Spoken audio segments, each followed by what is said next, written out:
Good morning, children. Today I want to tell you about the parts of a bird's body. The body of a bird has three main parts: head, trunk, and tail. The mouth of a bird is called a beak. Birds have 2 feet and a pair of wings. The feet and wings of a bird are attached to its trunk. Most birds use their wings and tail to fly. The bird's body is covered with feathers. All the birds have these parts, but do all birds look the same? No.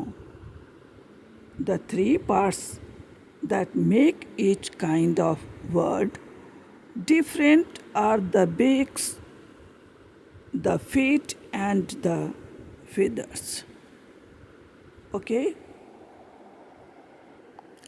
इस पाठ में हमने अभी पढ़ा पक्षियों के शरीर के अंगों के विषय में। ठीक है, यह अब हम लोग जानेंगे कि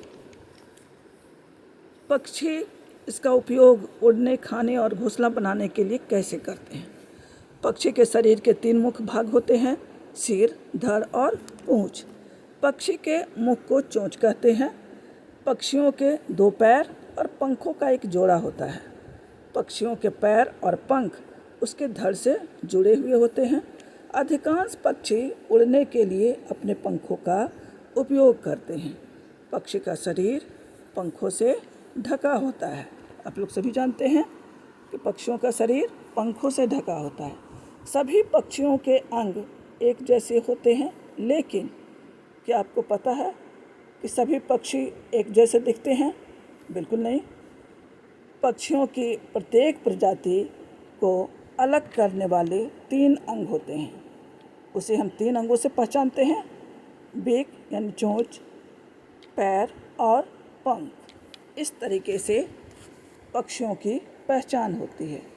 तो स्टूडेंट्स, आप लोग साइंस के चैप्टर 4 में बर्ड्स के विषय में जैसे हमने पढ़ाया था, फिर आज भी मैं एक्सप्लेन कर दी हूँ, तो आप लोग इसे फिर से एक बार घर में पढ़ेंगे और ध्यान से इसके अंगों के विषय में जानकारी रखेंगे। Okay students, okay bye.